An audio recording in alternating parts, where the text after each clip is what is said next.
Vous voulez faire évoluer votre setup de stream et vous cherchez le meilleur micro XLR. Vous vous dites que, comme une grande partie des streamers pro, le Shure SM7B est forcément une bonne idée. Mais est-ce qu'il existe aussi bien, voire mieux, pour moins cher? C'est ce qu'on va voir aujourd'hui avec un comparatif de 8 micros XLR allant de moins de 40 € à plus de 400 €.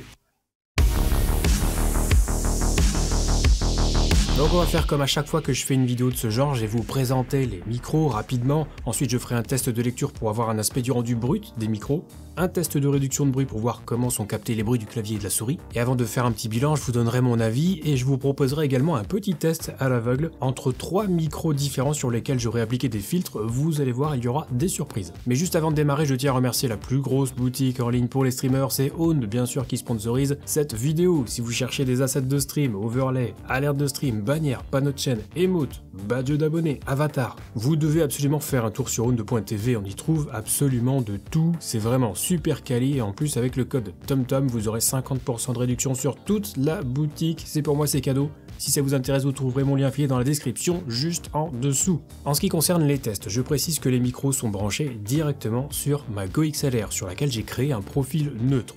Aucun filtre n'a été ajouté, ni à l'enregistrement, ni en post-production. Donc en gros, je branche le micro, je choisis simplement le bon type pour chaque micro, donc dynamique ou à condensateur, afin qu'il fonctionne correctement. J'ai ensuite uniquement réglé le gain pour que les micros aient à peu près tous le même niveau sonore, et en étant bien sûr proche des micros, ce qui correspond ni plus ni moins à une utilisation correcte, a fortiori si on veut les utiliser pour streamer. Je préciserai également deux choses, tous les micros à condensateur ont besoin d'une alimentation fantôme pour fonctionner, contrairement aux micros dynamiques, à l'exception du Logitech Bluesona, qui est un micro dynamique, mais qui a besoin d'une alimentation fantôme aussi, j'y reviendrai. Et deuxième chose, la directivité de tous ces micros est de type cardioïde, ce qui signifie que les sons seront captés préférentiellement à l'avant du micro, un peu moins sur les côtés et quasiment pas à l'arrière, c'est important et plutôt adapté à un usage dédié au streaming. Et donc on va passer à la présentation rapide de ces 8 microphones XLR. On démarre avec le Neewer NW800 qui est un micro à condensateur qui nécessite donc une alimentation plus 48 volts. Il est à directivité cardioïde avec une réponse en fréquence allant de 40 Hz à 20 kHz. En ce qui concerne son design, il a un corps en métal, il existe en plusieurs coloris, noir et argent, noir et or ou bleu et argent comme ici. Son prix est généralement inférieur à 40 € pour un bundle incluant le micro, la perche, le support anti-choc, l'adaptateur de pas de vis, la bonnette, le filtre anti-pop, 2 câbles et une carte son plus 48 volts. Alors pour les tests, j'ai pas utilisé la carte son incluse, mais ça n'aurait clairement pas été meilleur qu'avec la GoXLR, donc voilà, on a quand même un kit de démarrage vraiment pas cher ici et c'est vraiment le point fort de ce bundle et de ce micro. On enchaîne avec le Woodbrass XM1 qui est également un micro de type condensateur nécessitant une alimentation plus 48 volts, à directivité cardioïde avec une réponse en fréquence qui va de 50 Hz à 20 kHz. Le design est classique, en métal, noir, il ressemble évidemment au mythique Bird UM1 que les streamers débutants, dont j'ai fait partie, connaissent bien. Son prix est de 39 € et il est fourni avec une petite housse de rangement et un support anti-choc ainsi qu'un adaptateur pour le fixer sur la plupart des perches du marché.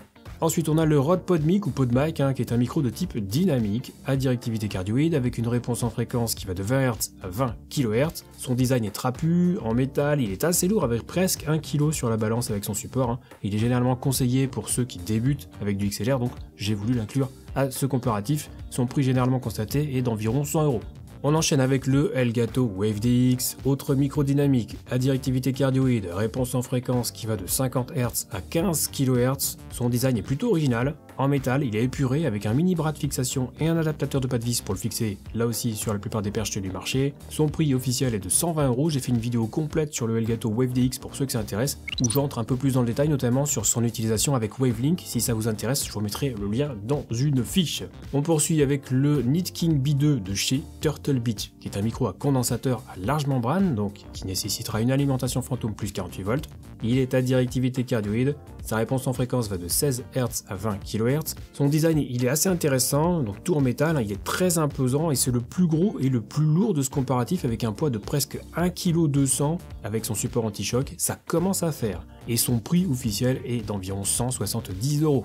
Le Shure MV7 de type dynamique avec une directivité cardioïde et une réponse en fréquence qui va de 50 Hz à 16 kHz. Il y a un design un petit peu dodu et tout en métal aussi. Et il dispose d'une double connectique XLR et USB ainsi que d'une prise jack pour le monitoring audio. Je l'ai testé dans sa version USB pour ceux que ça intéresse, vous trouverez le lien dans une fiche et le câble USB est inclus avec le micro contrairement au câble XLR. Quant à son prix, il oscille entre 230 et 330 €.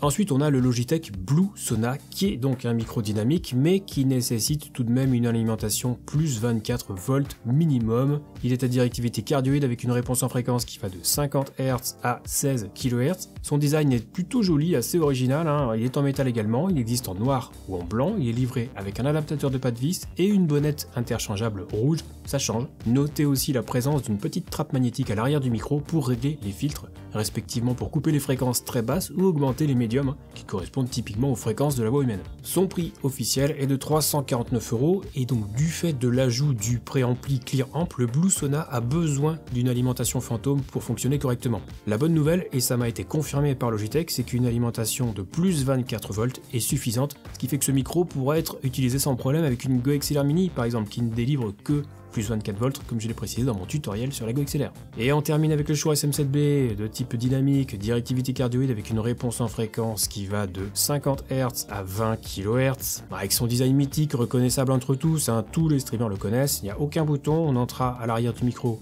la possibilité de régler les filtres pour couper les fréquences très basses ou augmenter les médiums comme sur le Blue Sona, et il est désormais livré avec une bonnette anti-vent supplémentaire et c'est un micro qui est relativement lourd, hein, donc il faudra prévoir une perche en conséquence et son prix varie fortement entre 350 et jusqu'à 500 €. On va passer au test de lecture, donc on reprend les micros un par un et on écoute ce que ça donne. Comment un simple petit plombier bedonnant est-il devenu la plus grande star du jeu vidéo? Quand on le voit, notre ami à moustache n'a pourtant rien de particulier, à part un goût prononcé pour les salopettes. C'est tout simplement parce que ce n'est pas tant le personnage que les aventures qu'il vit qui lui ont permis d'accéder à la reconnaissance, puis à la célébrité. Avec des mécaniques simples mais ciselées, la licence Mario a tout simplement déterminé les grandes lignes du jeu de plateforme, avant de les redéfinir plusieurs fois. Du défilement progressif de l'écran à l'exploration en 3 dimensions, la série est tout d'abord marquée par son gameplay, facile à comprendre et à prendre en main, mais plus délicat à maîtriser sur le bout des doigts, comme le montrent les speedruns, où les joueurs rivalisent de maestria pour battre les records de vitesse et parfois d'élégance. Et c'est d'ailleurs l'ingrédient principal de la recette magique qui enchante les joueurs depuis des dizaines d'années. Une simplicité et une convivialité qui invitent toute la famille à partir à l'aventure avec Mario, et une exigence qui permet aux plus valeureux et aux plus compétiteurs de se dépasser, de s'améliorer sans cesse, de découvrir chaque recoin secret et de boucler le jeu bien au-delà de la quête principale. Super Mario est donc avant tout une épreuve que chacun se fixe à lui-même. Aujourd'hui, quand on pense au jeu de plateforme en 2 dimensions, son essence s'impose facilement à l'esprit. Un niveau qui défile, des obstacles, quelques ennemis et le saut comme parade principale à tous les ennuis que l'on peut rencontrer.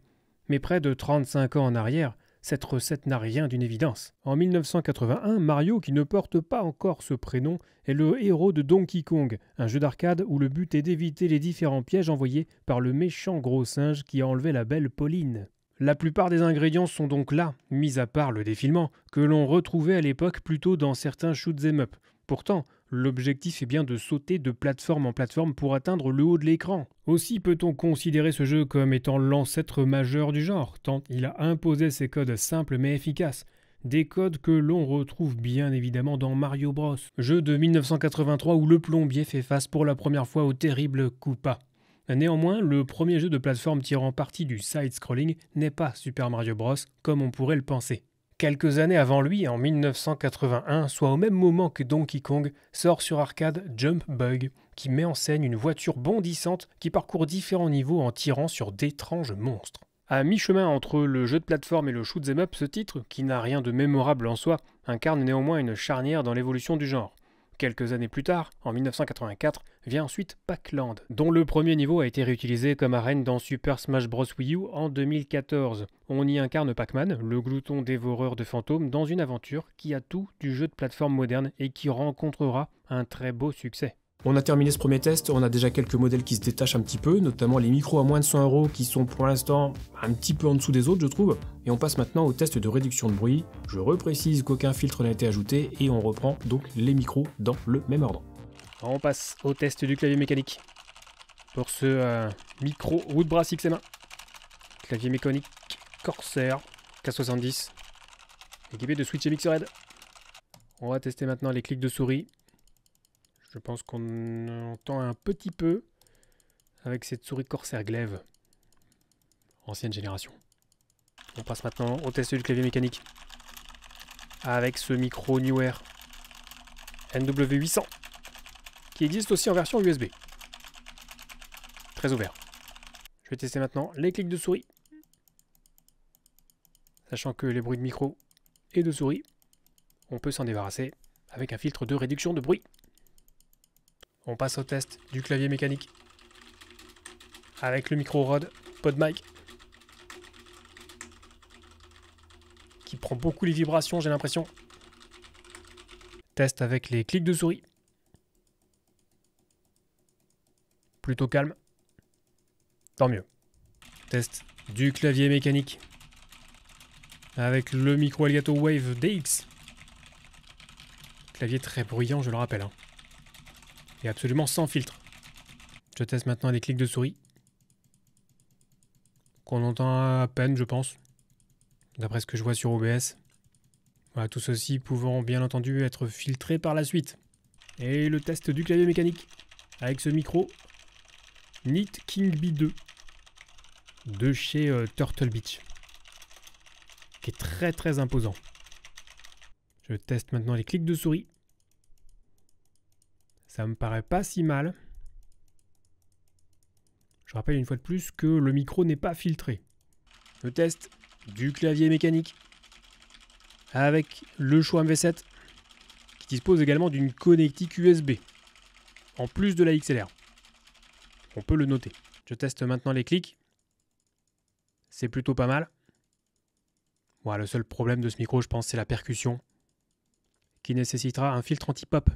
Le test du clavier mécanique avec ce micro Bluesona de chez Logitech. Micro dynamique qui nécessite tout de même une alimentation fantôme d'au moins plus 24 volts. Je teste maintenant les clics de souris qui sont a priori plutôt bien filtrés d'après ce que je vois sur OBS. On passe au test du clavier mécanique avec le Shure SM7B. Micro mythique s'il en est. Un peu bruyant, j'ai l'impression, je ne sais pas, on verra ça au montage. On passe au clic de souris avec la souris Corsair Glaive. C'est à peine pris, je pense. Plutôt pas mal. C'est cool. À l'issue de ces tests, on peut se faire un avis rapide, évidemment. C'est une question de goût et en plus on n'a pas tous le même matériel pour écouter, mais on constate quand même quelques différences entre les modèles. Je rappelle tout de même que ce sont là les rendus bruts, donc a priori pas le rendu final non plus que vous aurez si vous utilisez un de ces micros pour le stream. Mais ça permet quand même de savoir d'où on part. Donc dans ces conditions vraiment, et à titre personnel, j'aime bien le Logitech Bluesona et le SM7B pour leur côté chaleureux, mais j'aime bien aussi le Wave DX pour sa restitution plus claire de la voix. Pour la réduction de bruit, il y a moyen de réduire encore en réglant un petit peu plus finement le gain et le positionnement de chaque micro. J'avoue que j'ai été un petit peu pris par le temps pour réaliser ce test, et au pire, rappelez-vous qu'il existe différentes solutions efficaces pour la réduction de bruit justement, que ce soit avec Nvidia Broadcast ou autre. J'ai fait une vidéo complète sur la suppression de bruit pour ceux que ça intéresse. Alors j'ai bien insisté sur le fait que les micros n'étaient pas filtrés, mais on va faire un autre test qui, je pense, va vous intéresser. J'ai pris 3 micros au hasard et je les ai réglés comme je l'aurais fait si je voulais streamer avec. Du coup, je vais vous faire écouter ce que ça donne et vous allez pouvoir me dire dans les commentaires lequel vous préférez, qui sait, vous aurez peut-être une surprise. Le side-scrolling induit bien évidemment une part importante de linéarité qui elle-même fait partie du genre pour des raisons aussi logiques que pratiques, puisqu'une progression maîtrisée permet un meilleur contrôle de la courbe de difficulté. Le side-scrolling induit bien évidemment une part importante de linéarité qui elle-même fait partie du genre pour des raisons aussi logiques que pratiques, puisqu'une progression maîtrisée permet un meilleur contrôle de la courbe de difficulté. Le side-scrolling induit bien évidemment une part importante de linéarité, qui elle-même fait partie du genre pour des raisons aussi logiques que pratiques, puisqu'une progression maîtrisée permet un meilleur contrôle de la courbe de difficulté. Donc j'espère que vous avez bien pris le temps de tout écouter, que vous avez laissé votre commentaire en précisant le micro qui vous plaît le plus, et maintenant, eh bien, je vais vous révéler quels étaient les micros en question. Le micro numéro 1, c'était le Elgato Wave DX. Le micro numéro 2, c'était le Woodbrass XM1. Et le micro numéro 3, c'était le Shure SM7B. Voilà pour ce comparatif de 8 micros XLR pour le stream. Déjà à l'issue des premiers tests, on pouvait se positionner, mais si vous avez bien écouté le test en aveugle, vous aurez bien compris que le micro le plus cher n'est pas forcément le meilleur. En ce qui me concerne, si je devais recommander un micro, pour les petits budgets, je partirais sans hésiter sur le Woodbrass XM1. Son rendu filtré est vraiment très bon pour le prix. Pour un budget intermédiaire, le Elgato Wave DX sans hésiter, et éventuellement le King B2 qui m'a agréablement surpris et que j'ai apprécié également. Et pour les plus gros budgets, le Logitech Blue Sona me plaît énormément par son design, mais aussi son rendu et ses filtres intégrés. Et si vraiment vous voulez craquer le PEL, le SM7B reste intéressant avec sa sonorité vraiment bien spécifique, même si perso je le trouve un petit peu overkill si c'est uniquement pour faire du streaming classique, surtout quand son prix avoisine parfois les 500 €. Alors le MV7 est intéressant aussi de par sa double connectique, donc pourquoi pas être un investissement sur le long terme pour d'abord l'utiliser en USB puis en XLR par la suite, mais je trouve quand même un petit peu cher, donc je vais l'écarter à cause de ça. Et bien sûr, si vous voulez passer sur un setup de stream avec un micro XLR, n'oubliez pas le câble, parce qu'il est rarement inclus avec le micro, et il vous faudra bien sûr aussi une carte son ou une interface XLR. Alors personnellement, je vous recommande la Go XLR Mini, qui est une table de mixage qui est largement suffisante pour bien gérer son stream, ça fonctionne très bien. J'ai d'ailleurs fait un tutoriel ici même, que je vous laisse le soin de regarder. Quant à nous, on se retrouve très vite pour une prochaine vidéo ou en direct sur Twitch, et d'ici là, bon stream.